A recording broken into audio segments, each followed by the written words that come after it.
on the beat. Number.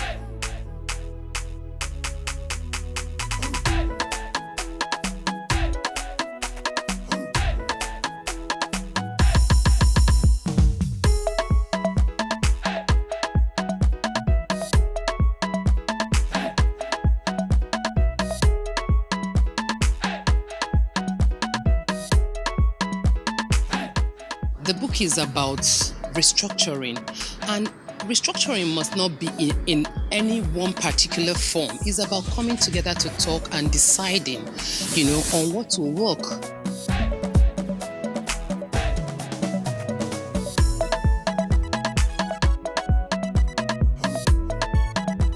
It is very important because the Igbos need to come together. They have to love themselves, trust themselves, get themselves together and organize themselves.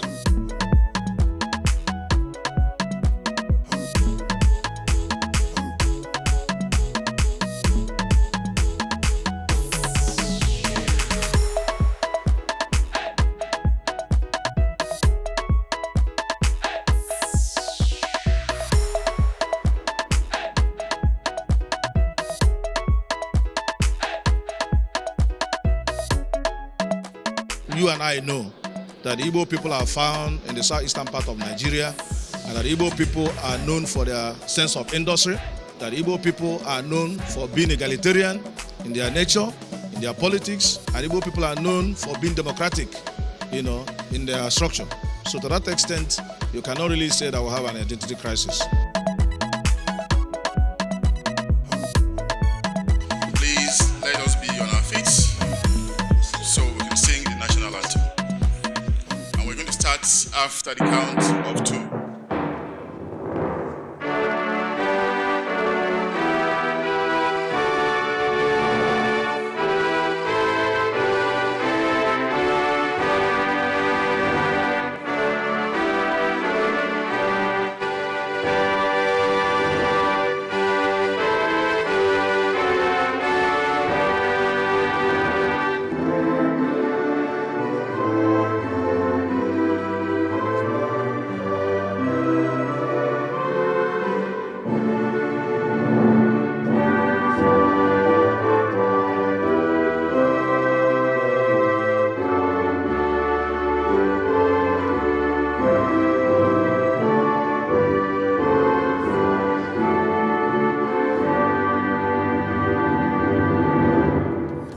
Today we are here to launch a book to present to the public, a book titled The Politics of Biafra and the Future of Nigeria.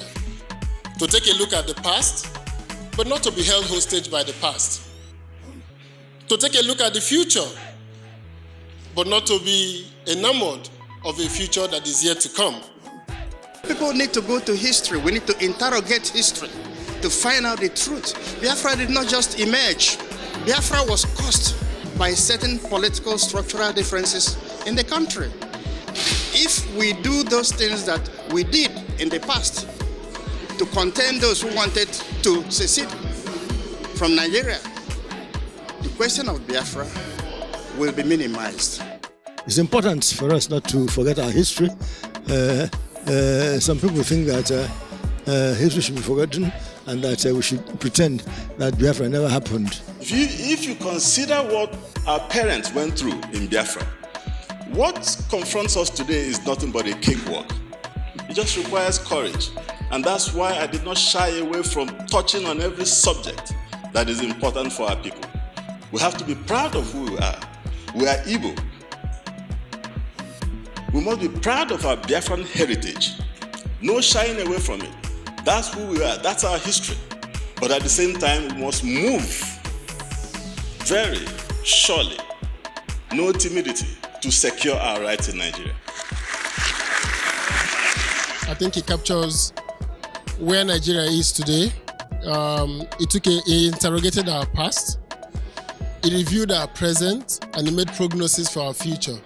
And I think that is what is important in Nigeria today, that we draw from our history, we draw from our past, the lessons of the past, and begin to align our future in such a way that our present, the seeds we sow today, can lead us to the future we envisage. He's been able to narrate and document and go into the history and to write a very comprehensive, very important document for the future of this country.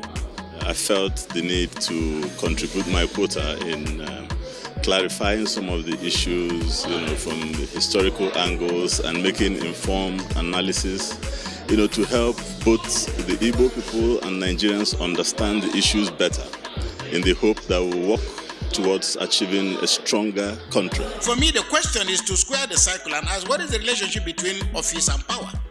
That theoretically you can have office without power, and it is possible to have power without office. And I think for me, these are some of the issues that an extraordinarily endowed people like the Igbos should really be contesting. It is obvious that the disadvantage is there, and the reasons are also quite really appalling. But however, what we are in now is to see how we can even take our own disadvantage and turn it into advantage. That's what I believe we should be moving forward with right now. There's no gainsaying that the Igbo people are really disadvantaged, partly because of the wrong politics we have played, partly because of the war that we have fought, partly because of a few things that we have done right and we haven't done right, okay, and the configuration of Nigeria. But I am not one to dwell in crying about the fates of the Igbos, because I know that with a little effort and with concerted effort, we can easily walk out of our situation. When Nigeria did not address the problem of Biafran refugees after the war, there was no empathy shown by Nigeria and Nigerians. I mean, not everybody. There were people and institutions that tried to help out. Now, that lack of empathy is what has led to what is going on in the Northeast today, where you have about 3.5 million refugees, and nobody seems to care, except those from that area. So this idea of when a problem occurs in a part of Nigeria, and everybody imagines that it is those people's problem, is the wrong way to go if you must build a strong and prosperous nation. I'm sure every Nigerian wants to see a productive Nigeria, a Nigeria that is economically strong, a united, prosperous Nigeria. And I'm sure that all of us who wish that for Nigeria must know that there is a great gap between the promise of Nigeria and the performance of Nigeria. Bridging that gap is what we're here for today. If the Southeast is a region and goes by the name of Biafra region of Nigeria, and if the Southwest wants to call themselves Duduwa region of Nigeria, and if the South wants to call themselves Niger Delta region of Nigeria, and if the Northwest wants to call itself Songhai region of Nigeria, and the Northeast wants to call itself Kanem Borno region of Nigeria, and the North Central calls itself Nok region of Nigeria, then we can go ahead.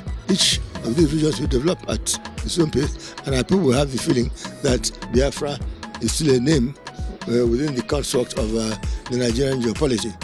We are going to properly unveil the book. The summary of the review that I'm going to make is to simply say, read this book.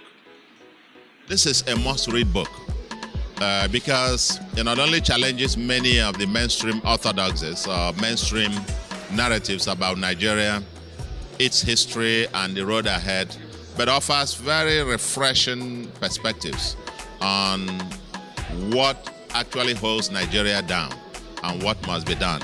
There's that nostalgic thing. Supposing we have our own country, supposing we have opportunity of doing our own stuff, supposing we have opportunity of managing ourselves, can we do better? Will we be better off? When God creates a people to fulfill their destiny within a country, they will do so. And I believe we will do so.